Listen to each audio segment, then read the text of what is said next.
These are people who have lived it, struggling with it in some cases, but they're sharing that experience and they're sharing their wins and they're sharing their strategies. And they're not saying this is the way. They're just saying like, this was my way. And it's inspiring and it changes folks. We have a lot of formerly incarcerated individuals who have gone off to be very successful and in a lot of different mediums. And to see them come back and give back, like you said, just like so many of the Phoenix have done, is powerful. Stories are powerful. Welcome to the Rise, Recover, Live podcast, brought to you by The Phoenix. This is a space where people impacted by substance use can come to share their story of strength and resilience, get open and honest, and inspire hope and build community through shared experience. We'll be talking to people in our community on their own recovery journey and shine a light on the topic of recovery in all its forms. Maybe you'll hear some of your story in theirs. Let's show the world that together we rise, recover, and live. What's up, everybody, and welcome to yet another episode of the Rise, Recover, Live podcast. We are your hosts, Bryce III, he, him pronouns. Liz McKean, she, her pronouns. What up, Liz? How you feeling? I'm feeling a lot of things. A lot of things over here. Want to tell us why? Does it have anything to do with a hurricane? Yeah, we got a hurricane coming. We got a big cross the country or up the country move a coming. We just got, it's one of those life moments where things are happening all at once. Yeah. And also I look back and much smaller things used to knock me off my feet, mental health wise, sobriety wise. And here I am standing, talking to you, sitting, but talking to you. And for the most part, I have it all together. So I'm feeling grateful. How about that? I pieced it together.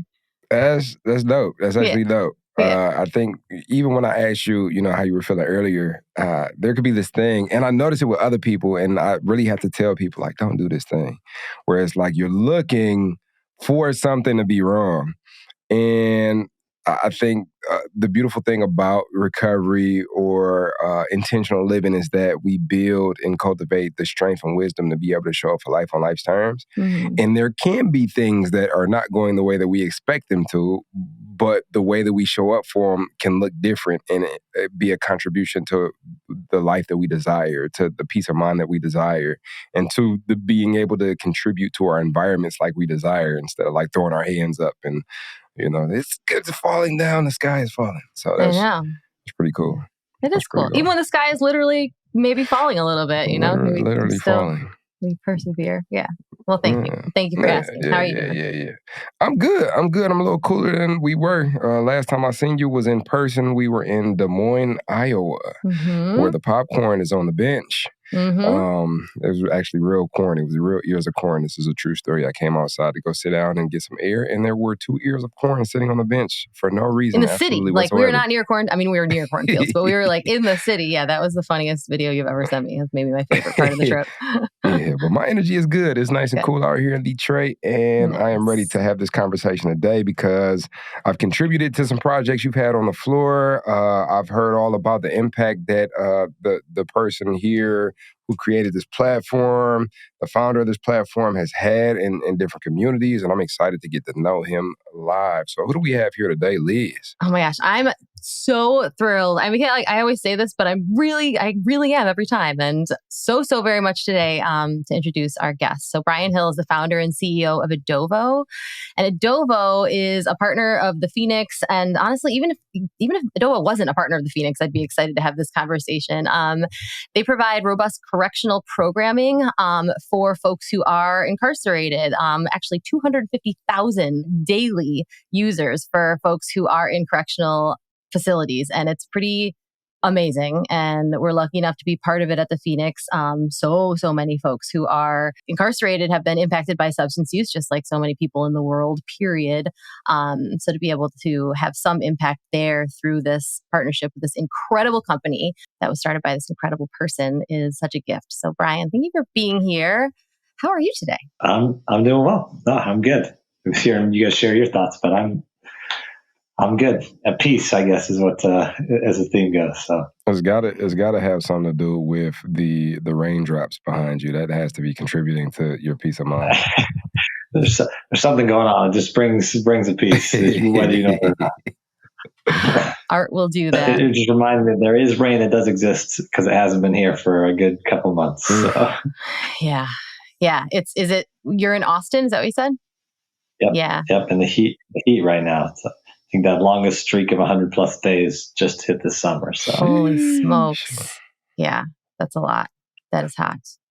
Well, Brian, I know that we gave you a little introduction, but even just talking before we hit record, I almost wanted to be like, wait, don't say all those brilliant, wonderful things about the work that you do, because I'm so excited for our listeners to hear it. So would you mind, we want to hear about you personally, and also, about what Edovo is. And since we already talked about it a little, can you just talk a little bit about what it is that you do and why you do it? Yeah, that's it. So I'll first kind of share, what it is we do. So inside correctional institutions in America, there are way too many people.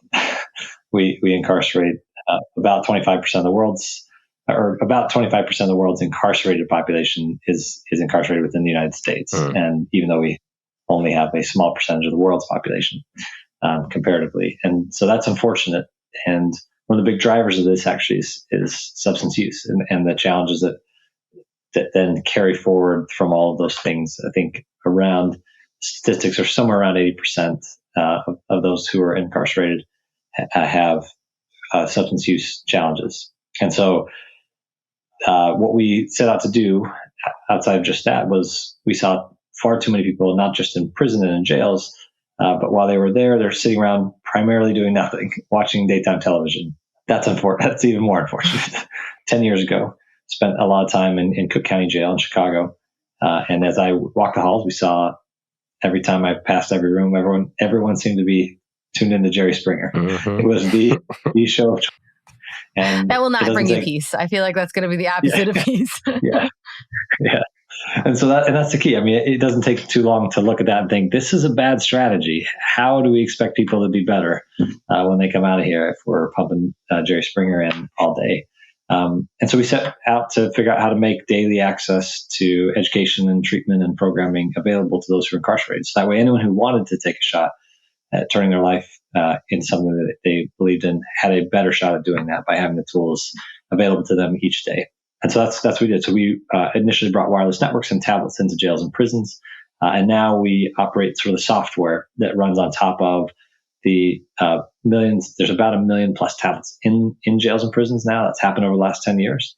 And they are delivered there so that for lots of reasons, but our focus is making sure that free access to education and treatment, vocational training, those kind of things is available on a daily basis. So that's the core of what we do is trying to give guys a shot before they get out. Incredible. So you did some walking around in that Cook County Correctional Facility. How did that come to be? Like, what was the driving force of you even being aware? Yeah, no, it's a great question. It started earlier when my dad taught in prison when I was growing up. He taught in Folsom Prison in California. We joke that he was old enough to see Johnny Cash play, but probably not the case. And when he taught in a classroom of 14 in a facility that had about 4,000 people. And that is the reality, is that about 1 out of every 5 people gets into any type of programming. So you hear about these programs that are running, but really they're reaching the minority of people. And it's purely because of the limitations of funding, of people, of space and security.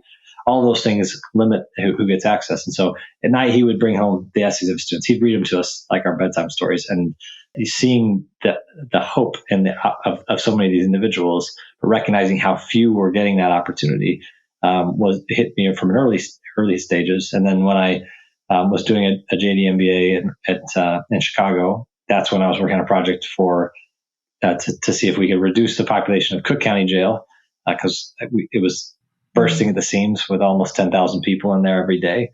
And that's when we were walking around and we saw this problem. And while we were tackling that problem, it became apparent that the real challenge here was, even if we could get people out, if they weren't working towards something, if they weren't making better choices before they got out of the house, like, they were going to be right back. And the data shows that most folks are coming back, and that's unfortunate. So that's really the roots of where this all started. And so we just went down. We said, all right, we have to fix this.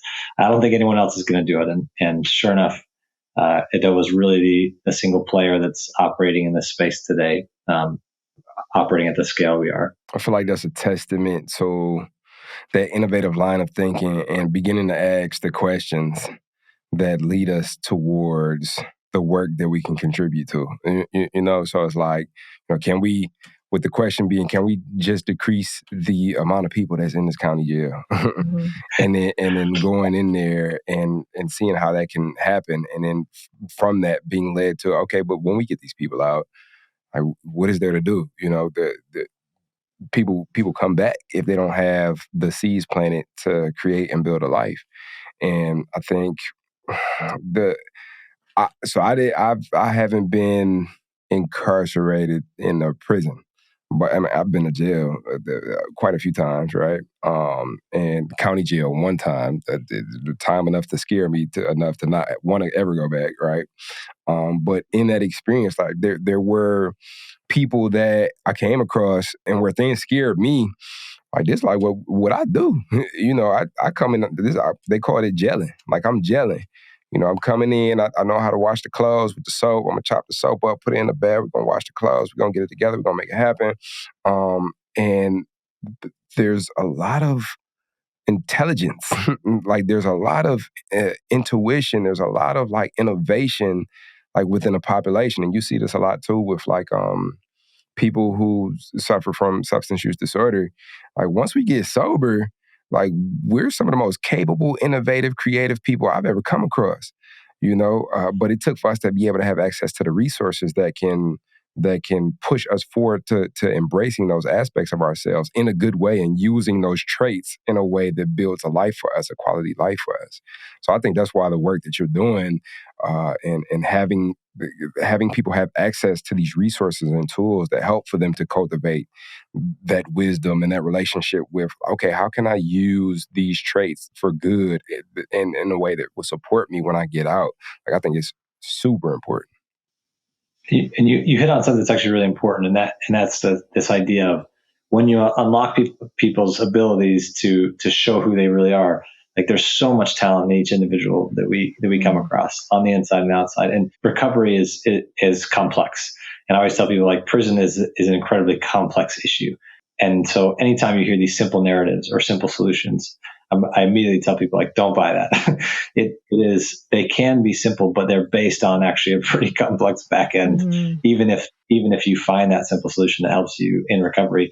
But what I, in my experience with addiction and especially in working with folks in recovery too, so much of it comes down to choices, right? And the fundamental flaw of the prison system that correlates with what's so challenging about addiction and recovery is that if our hope is that anyone goes home better than when they came in, the fundamental flaw is that we take a self-identified poor decision maker and we put them in an environment where they make no decisions. The average person outside makes about 35,000 decisions a day, and the average person inside makes about 6,000 decisions. So we cognitively damn this individual who is trying, who we want to come out and make better decisions, and we shake them up in a cage and spit them out and say, "Hey, make good choices." That is not a formula that's going to work. And what's interesting about addiction and also recovery is that when you start spiraling, you are rapidly limiting your choices. You're just immediately limiting the optionality that you have to the point where it doesn't feel like there are many choices left. And soon you don't have many choices left. And it's in recovery that you're really just increasing your choices again and increasing your optionality, so that way you can be, that you can be in the person that you are and really thrive with all of those tools at the table. So. Yeah, and I think that the gradual increasing versus like giving me all the options at the same time. Like if on my first day sober, you gave me the option to just choose everything, like I wouldn't even know what to do with it. But like to be able to like spoon feed me or give me a path to take that allows for me to gradually increase my ability to be able to show up and make decisions on a daily basis, I think that's important. Yeah. I think, speaking of like giving everything to folks and having decisions to make, like one of the things that I love that you do with the software on the tablets that you offer to folks is you give them all these choices, but you're also really responsible about the choices that you're giving them. It's not like you're just plugging this into YouTube and, search whatever and it's going to be on there. Like you find these organizations, I mean, like the Phoenix, and have partnerships with folks who are going to deliver content. And as someone who's been a really big part of the Phoenix's content that we put together that can go on tablets, I also know that you have this incredible team of people who are willing to sit there with me and like talk over like what's going to be the best way to do this, and like what is language that's going to be really helpful versus not, and what have you seen that's been powerful. And you have like a really, intensive like feedback loop from the folks who are actually engaging in the content, who are actually taking these classes and engaging with the programming, that are saying like, we love this, we hate this, this is making me want to be a better person, this is making me want to throw this tablet out the window, and then responding to it. And what is that process like? Like, how do you decide who gets to be part of this? Yeah, definitely a progression. Sure. For sure. In the early days, because you're both trying to build an organization, right? That can scale across all of these security challenges, and in an environment where there's not a ton of enthusiasm for necessarily making all these choices available in every location. Yeah. And it's a part of the population that unfortunately America has discarded in many ways, unfairly, unfortunately. But it's a process. And so what we are really constantly doing is looking for that feedback loop, like you mentioned. And so we're both putting content out and seeing how people engage. We're asking people, what they think about it. It's funny. So I'll give you a few just simple examples of where we get that feedback. We introduced search probably 8 years ago. And when we introduced search, the first search term was astrophysics. What? Yeah. Me too, on my computer. That's the thing I Googled first. Yeah, I don't think I've searched astrophysics ever on Google. But and then the highest search term in the first week was hepatitis C. So like this was not the space where we were going. And when you go and you ask people, hey, what is it that you want? Sometimes folks don't even know what they are after, what they need, or what they want. And if you say, hey, I noticed you don't know how to read, would you like literacy? And they're like, I don't know how to read. But when you give them a device they can start working on individually, it was amazing how many people would gravitate toward things like literacy, right? That they would never, no one would even know these people couldn't read. But it's a huge issue. It's a big challenge. You're looking at every data point just to figure out, because communication is tough. It's really tough to engage and get the feedback and have the access to people. I think this is, I always say, it's like it's really easy to go to jail or prison. It's really hard to be able to go in a way that you can come out. Yeah. It's hard to serve and work inside jail and prison. It's tough for volunteers and folks to get in just because of the security.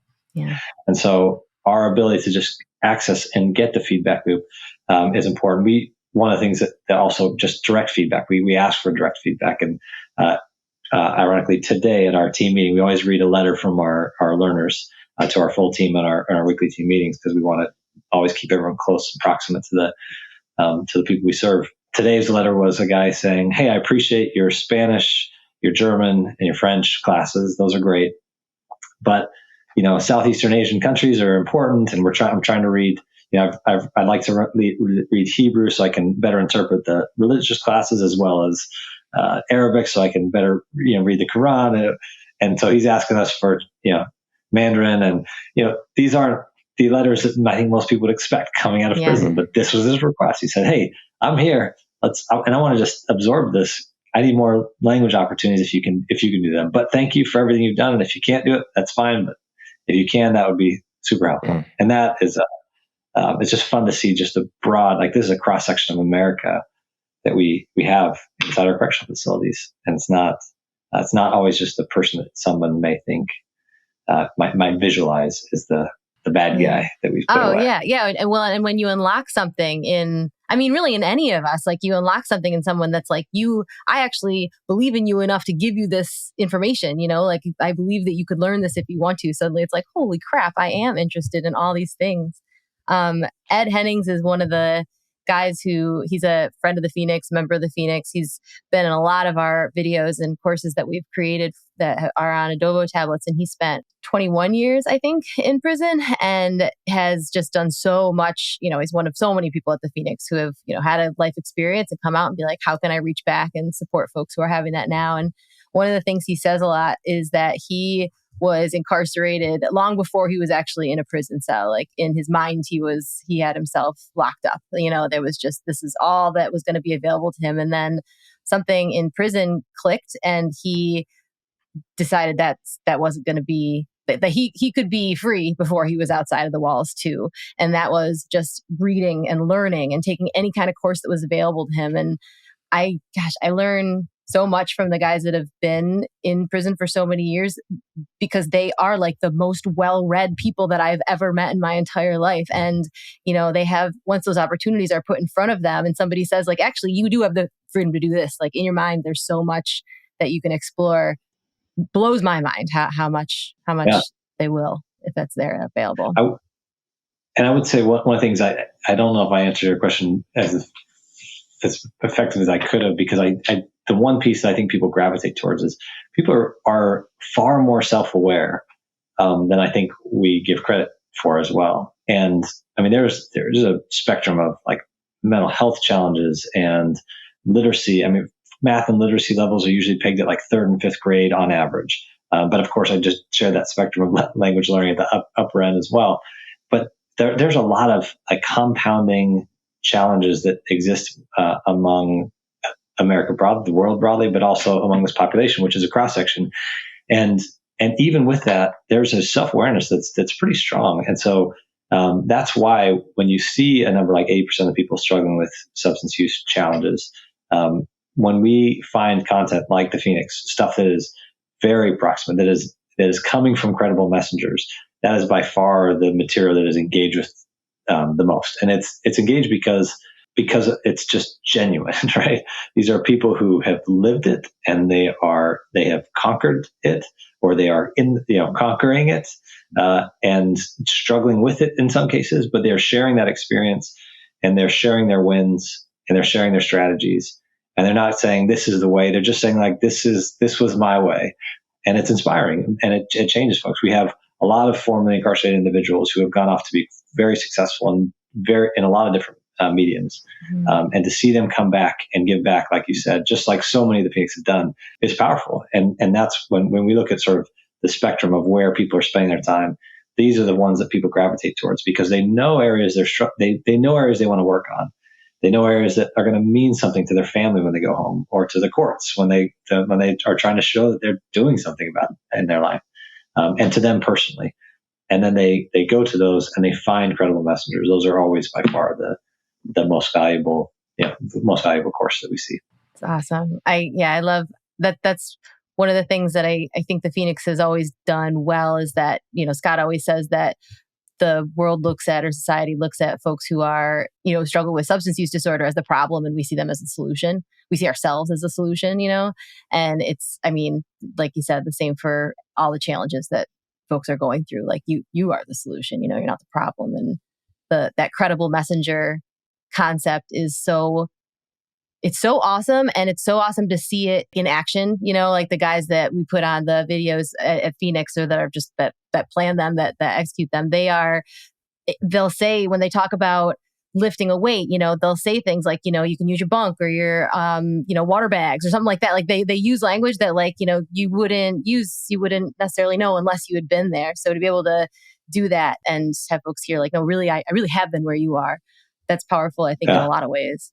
So we got Edovo, right? And because there are a lot of statistics that you've thrown out as to, and they're kind of scary statistics, the one where 25% of the world's world incarceration is happening here in America, and we don't hold that big of a population in comparison to the world. Like, so these statistics are creepy, and you have Edovo, but what ultimately do you see is the fix or the solve or the solution for like this disproportionate nature of people who are incarcerated and sort of this forgotten population, if any? What do you think is the solution? Yeah, no, it's you have to remain hopeful in this space because it's challenging, and I talk about its complexity. I just want to put it like two other statistics. I think it also is helpful to see just how complex we're talking about. One is the fact that we'll see, depending on what stats you're looking at, we have 2 million people who are incarcerated every day, and about 7 to 10 million that cycle through our jails each year that make up that 2 million. And you said 2 700,000 million people every day? 2 million people, yeah. Today, there's 2 million people behind bars. That's crazy. And you have 700,000 who will come home from prison to our to the neighborhood, like this year. So that's an important one. I think it's important for people to remember as well. But the other piece of that too, that other side of that equation, is the average life expectancy for a correction officer post-retirement is 18 months. Like, this is a unhealthy environment on all sides. They also spent 20 years in prison. They sleep in a different bed, but they spend that same time in the same area. This is an unhealthy dynamic. And so now I've highlighted it, accentuated the problem. When I think about where I have to have hope and optimism for the future, is that it's because of work like the Phoenix and because of efforts like Edovo. When you look at these very complex challenges, you have to start thinking modularly, right? Because we cannot, Edovo is not the silver bullet that will solve all problems. The challenge is we are a piece, but we want to create a modular solution that allows others like the Phoenix to layer on top of that and to connect into that. And so we're really trying to help build a piping into prisons. So that way great organizations who are doing things in small scale or large scale like the Phoenix can bolt onto that, because we're going to have to keep going and keep bolting on to fix some of these broader and deeper problems, because it's complex. Like, people will tell you it's war on drugs. It's prison industrial complex. It's, name your one-liner. And the answer is yes. And it's all of it. It's all of it. It's tough. And I think fundamentally, if I go step back, and I think if I could wave a magic wand and say, here's what I want to see happen, fundamentally, I think we need to change. We need to decide why we're incarcerating people in America. We have actually never done that. And so every state and every facility is deciding that real time. And so you can ask a different officer in the same facility, and one will tell you, oh, this is for safety, or this is for rehabilitation. No, this is for punishments. This is for deterrence. Those are very different ways in which we run a facility. Yeah, conflicting things. Yeah, and conflicting. Mm-hmm. Yeah, there's, like you said, it's absolutely. And so if I could do one thing, it would be, as a country, say, why are we doing this? Why are we incarcerating? And actually, I would rather impose that we should be doing this for safety, and we should be doing this for rehabilitation. Mm-hmm. That we should want to help people have it come out better than when they came in. And we should recognize that civil liberties are real, and then we want to protect civil liberties, which means sometimes we have to restrict someone's civil liberties because they are overly exerting themselves and hurting the civil liberties of others. Mm-hmm. And so we choose as a society to restrict them. But we need to be really careful, because this is at the core of what we believe. Mm-hmm. This is what we protect. And as such, if we're going to take that away, we've got to know why we're doing that. Yeah. That's the biggest thing I want to see. And I think if we could do that, then we will run facilities very differently, and we will see population decrease rapidly, because we'll recognize that being in prison is not a winning strategy generally. Yeah. And the less time and the fewer people that can be there, the far better we are. Yeah. A big piece of that is the kind of, like you said, we've thrown folks away. Like, we've just discarded members of society who not only are incarcerated now, but who have been. Like, there's folks come out and you have a felony on your record, it's so hard to find a place to live. It's hard to find, a job, things like that. And I think similar to, well, even in the same hand, the recovery community, folks who have experienced addiction, like, can come back out into the world and feel like there's no place for me here anymore because I've done this bad thing and I am this bad, it's on my permanent record, and I'm just dehumanized forever, not only to the people who are around me in my society, but also, within myself. And I think a lot of what's happening with what you're doing with Edovo is giving people back that humanness, for folks who are in there who are like, I'm learning things, I have value. There's somebody on a screen even just telling me that they're excited that I clicked on this course. Somebody's excited that I'm here. Like, what a cool thing. It's amazing how little it takes to drive increased hope and change the trajectory in somebody's life. And I don't say it's us. It's all the work that you're doing. It's all the work that everyone is doing that's bringing that to them. And there's so many million people who are also working hard to help this problem. But there just hasn't been a scalable mechanism. We got so big as a prison population. Mm-hmm. and as an entity without direction, that and then you spread bureaucracy over that, and it's messy. Yeah. And so, but our ability to scale across and now reach people and then inject and scale other people's efforts, that's the hope that I have, is that as we go beyond 250,000, and we anticipate 1.5 million people that we'll be reaching by the end of next year, like that, this is where I feel like we can start changing the trajectory a bit, changing the conversation a bit, and guiding it. Absent that, there's a massive lack of hope. Yeah. And it doesn't take much to change the trajectory. And when you change it, it's big. And I also think that sometimes we focus on the wrong things around prison as well. And we're like, people think about recidivism as like the metric, like, do they come back? And the answer is like, coming back is like a failure metric. That's not. That's like asking someone in recovery, like, did they relapse? And the answer is like, that's gonna happen. Like, things are gonna happen. Yeah. Like that's part of it. Imagine if everyone who went into recovery all of a sudden had a parole officer who was like making sure they never did anything that was close to relapse, and every time they did was like said, "You're an addict again." Strike. Like that. I mean, that's what's happening in our prison system. We just are constantly catching, and it's like, we need space. We're recovering. Yeah. All of us are recovering, in or out of prison. We're all recovering, and we need that space and a little bit of grace as we do that with guardrails. And that's, I think, the challenge is we've just put a little too much structure on it. But it's fun. It's fun to see. It's fun to see the little changes that we do get to see. I'll just one experience. I'll be quiet. Please don't be quiet. I was in Alabama, and jail in Alabama. And I remember just was walking through the halls, and the guy shouted at me. He's like, "You're the tablet guy." I was like, "Well, yeah, okay." He's like, "Hey, I just got my custody of my kids back. Thanks." And he worked on our parenting course, and then really, and I was able to talk to him a little bit, and he really changed his viewpoint on how to work with his kids and engage with his kids. And I think to myself, like, that guy could easily go out and have issues, and maybe come back. But like, that change in his life is significant. That change in next generation is significant. And so I worry less about people coming back per se. I worry far more about when they go home, what's the decision they're going to make when things get tough, because they are going to be tough when they go home. And so that's what we're trying to help for. We're trying to guide, helping people for the next decision is what our hope is. It's a wonderful story. And to see the effect of the platform, and to see the impact, and then to even imagine the impact that you wouldn't be able to see because of the ripple effects, like how the kids benefit from that decision, for that person digging into the course on parenting. I think I don't know, it's just wonderful to hear about, and I think like a good thing to focus on. I know we focus on expands, and so it's like sometimes hearing the statistics can be a bit demotivating or discouraging, but then we see these glimmers of hope and see when we contribute to the solution what the potential of the future looks like, and then it brings about a bit of hope, especially for the people who are working in these fields, to contribute to the environments that feed into the solution versus the problem. And I know because I know there's a couple of people I'm gonna send this to, and as we kind of close this episode out, I'm curious.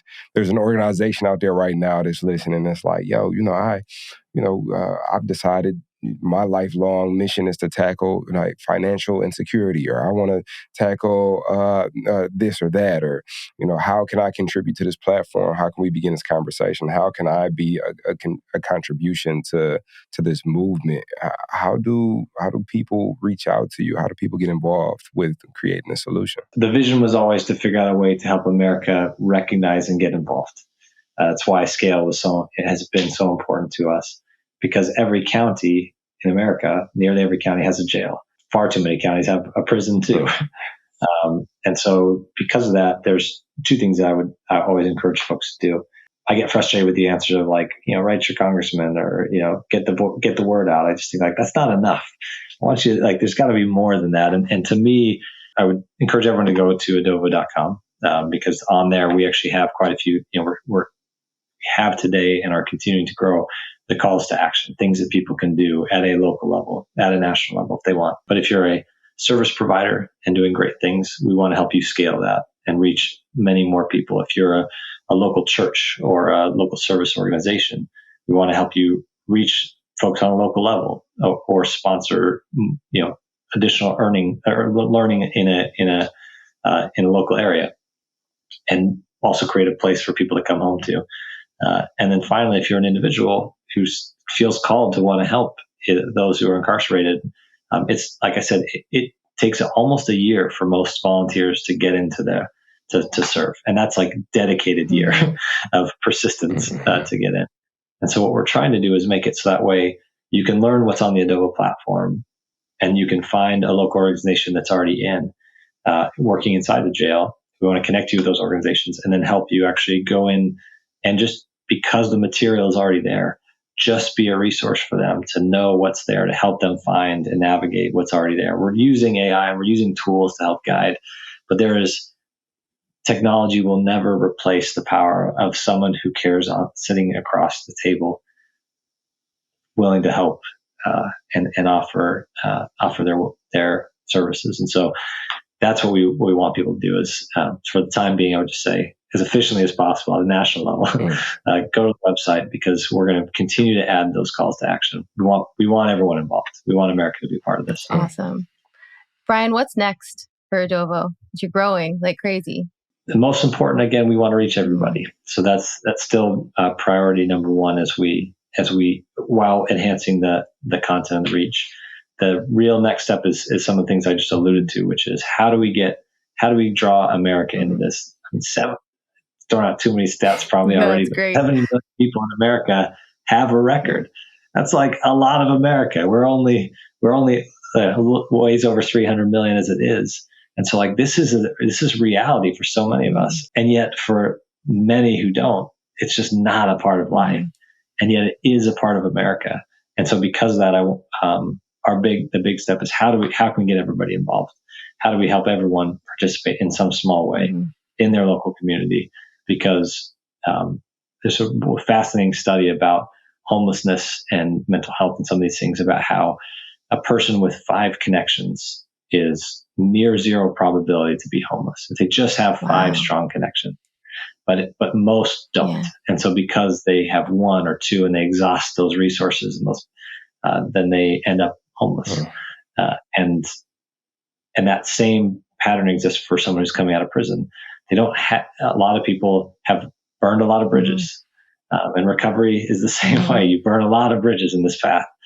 And you can't rely on the 1 or the 2 all the time. And so the broader that network is, the stronger the support is. That's what brings people back. So that's what's next. We want to figure out, how do we broaden the network? How do we get people involved? Give people a few more contacts. Yeah. So when they go home, they know there's hope. I love it. And that's part of what you're doing. Like you said, like that net of just, as you join hands with other organizations and get more, the more people you get involved, the more people they get involved. Like for somebody who's listening to this podcast right now, who is, at any stage of recovery or impacted by substance use, just by tuning in, just by like learning, like listening to this, you're part of the solution. And anyone who comes to Phoenix events and becomes a volunteer for the Phoenix allows us to grow, which then allows the work we do with you all to grow. And it's just this like wide net of people who are just showing up, which is really a big first step. And as you can always appreciate coming from the Phoenix, if people knew you for the worst thing you'd ever done, it would not, we would all not be friends.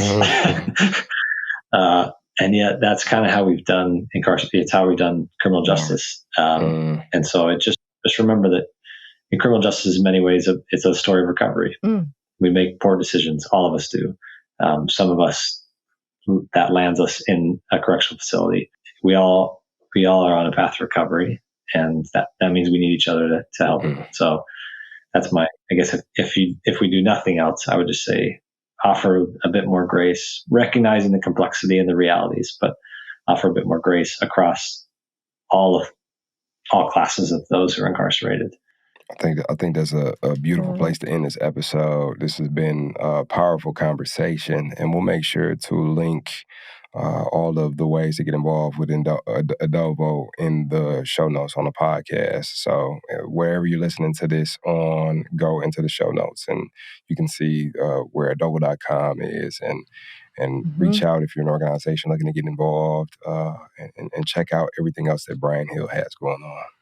Thank you, Brian. Thank you for being here. You're so busy and you took the time, and we could not be more grateful to you and to your whole team for all that you do.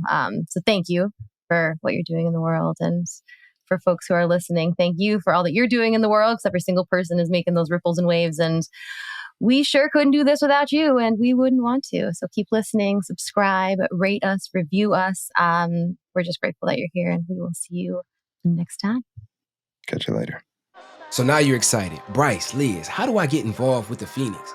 Well, my friend, it is super simple. We actually have an app. Head over to the Google Play Store or the Apple App Store, or look in the show notes of this podcast, wherever you're listening to or watching this podcast, and go download the Phoenix app. The Phoenix app makes it so easy to find classes that are near you, or to access our virtual class schedule where you can hop on from the comfort of your home. You can also join our groups and have a conversation with someone from the Phoenix community from anywhere in the world. Please make sure that you join the podcast group where you can connect with Bryce and I and other listeners. Everything that you need is in the show notes. You can also head to our website at www.thephoenix.org. And maybe while you're there, you click the volunteer tab and get even more involved.